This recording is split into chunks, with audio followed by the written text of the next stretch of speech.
Alright, so this is actually going to be a new set of videos that I'm going to start putting out, and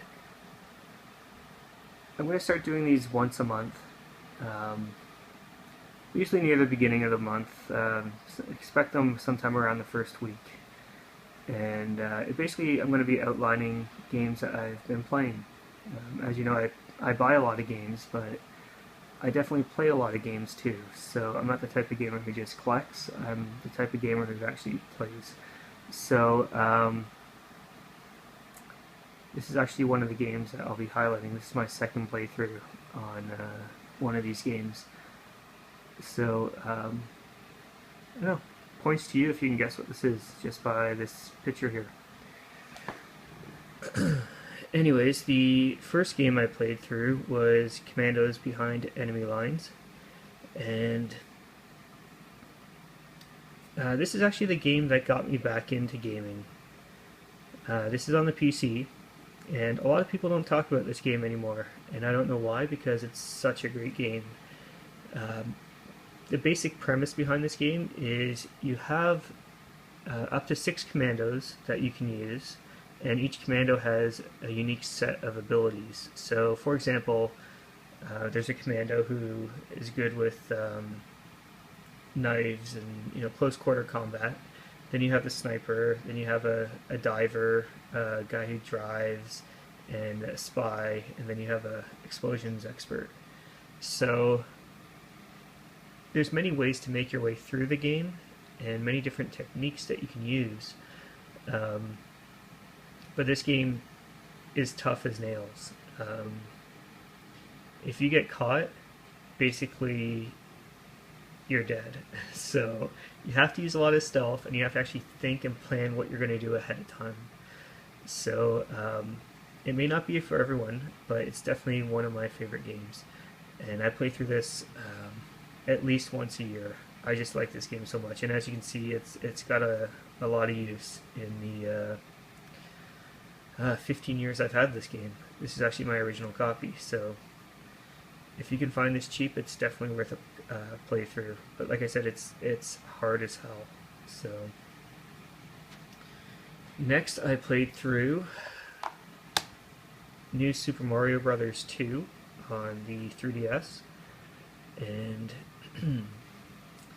I found this game, the level design was good in this game.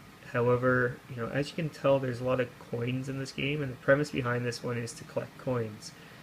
This made the game very, very easy, and without doing any kind of one-up tricks or anything like that, by the time I finished the game, I had 64 lives, and it's just collecting coins and regular one-ups. So it's not really my favorite Mario game, but it's definitely a good game and definitely worth a playthrough.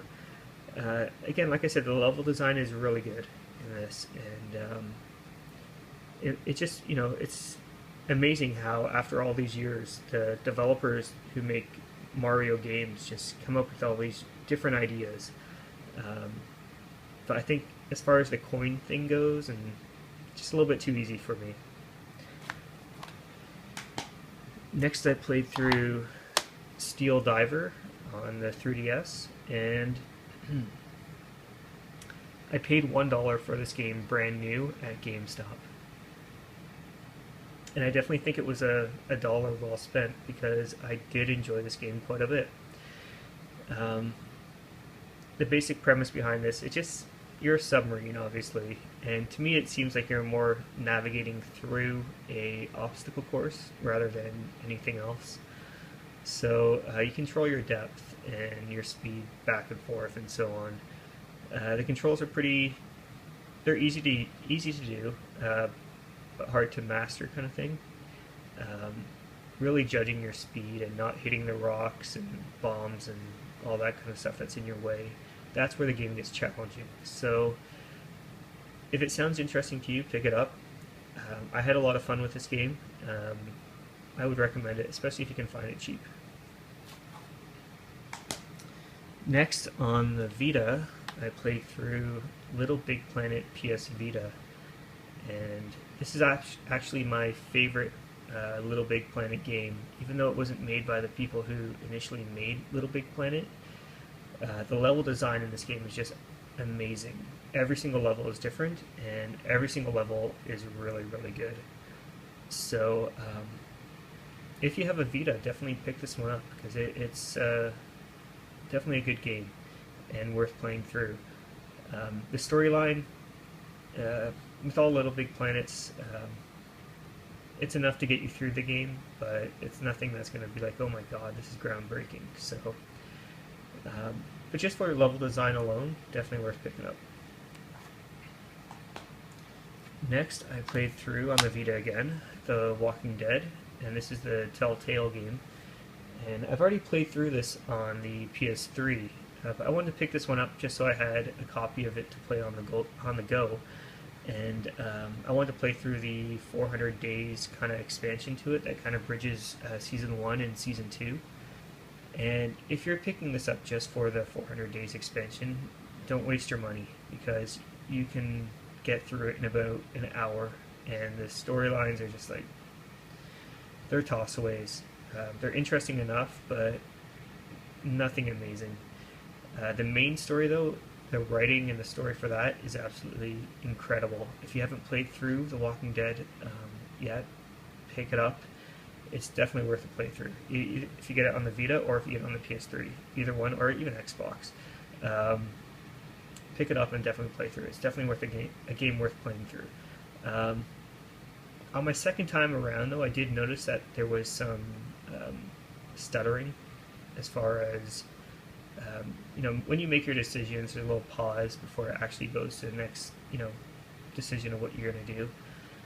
And I didn't notice this the first time around, maybe because I was just too into the storyline to notice these kind of faults, but second time through, I did notice it. Next, on the PlayStation 4, I picked up FIFA 14, and this isn't a game that I would normally play. I'm not really a big sports fan as far as soccer goes anyways, and I played the demo on the PS3 and really liked the demo. So when I went to Target and they had those buy two get one free on all video games, this was the free one that I picked up, and I'm glad I did.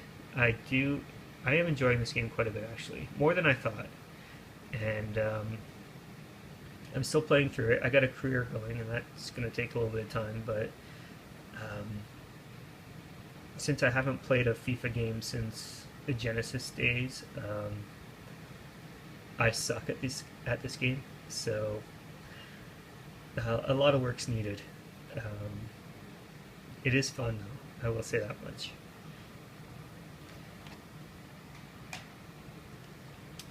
Next, I played through the single-player campaign for Call of Duty, and if you saw this up here, this is actually one of the levels in Call of Duty. And this one, it's kind of my least favorite out of the entire Call of Duty series. I've played every single one because I'm a big fan of the series, going all the way back to the one on the PC. And even before then, the original Medal of Honor on the PC. For those of you who don't know, Infinity Ward was developed by people who left EA Games, and the guys who initially made Medal of Honor Allied Assault.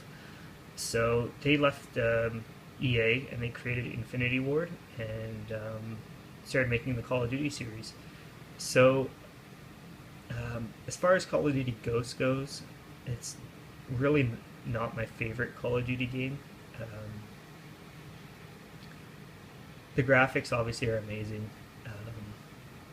The story is interesting, but nothing to write home about. Again, the gameplay is very solid. The controls are really tight. What you'd expect from a regular Call of Duty game. I will say, though, that when you play as Riley, that's the highlight of the entire game. It's different, and running around as Riley and killing the guards and all that is a lot of fun. I haven't played online yet, I really haven't played any online Call of Duty games since Call of Duty 4, but I may try online and see how that goes. Next, I played through Killzone Shadowfall, and this is probably my favorite Killzone game out of the entire series. Mainly because the level design is a lot different than previous Killzone games, and in previous Killzone games, a lot of the levels looked very alike, and they had that beige tone to it, and really, you didn't know really what the hell you were doing most of the time. At least I didn't. I didn't follow the story at all. This one here, the storyline's a little bit better. Again, it's nothing to write home about, but it held my interest. And I will say that the earlier levels in this game are a lot better than the later levels. The later levels seem to fall back onto the standard Killzone series, where every level looks the same, and they blend into each other. The earlier levels look, the first maybe 3 or 4, maybe even up to 5th level, every single one looks different, and every single one you do something totally different than you did in the previous one. So I would recommend this game. I'm enjoying it more so than Call of Duty. So if you're looking for a first-person shooter, definitely pick this one up. Next, I played through Ratchet and Clank All for One, and I haven't played the 2 new ones, Into the Nexus and Frontal Assault, I believe it's called. But I played through this one back in December, and it's my least favorite out of this series. I don't know if it's because I played it, by myself. Maybe it's better in co-op, but if you're gonna play it by yourself, make sure you get it in. You don't pay too much for it. I would say probably around the $10 range. The storyline really isn't that great. The writing's not that great. I can't even remember any of the jokes they were trying to make in the game. It just wasn't there. So the level design is good. The platforming scenes are good. The shooting mechanics are good. The weapons aren't as good as previous games. I basically stuck to like 2 or 3 different weapons. I had no desire to play with the other ones because they're all really basic weapons. You have a whip and a pistol and a rocket launcher and stuff you've seen before. There's nothing really unique to it, I found. So if you can find this one cheap, again, in the $10 range, and maybe if you have a buddy or 2 to play with, pick it up. So the next game I played through during the month was Beyond Two Souls, and this comes from the same developer who made Heavy Rain. And out of the 2 games, I would say that Heavy Rain is the better of the 2. The reason being is that the storyline for this game here is all over the place. For example, you start off as a little girl, then you go on to teenage years, then you go on to adult years, and then you're back to a teenager, then you go to adult again, and then you're a kid. And there's some levels where you're homeless, and then another level where you're doing this covert mission, and then another level where you're sinking a submarine in Russia.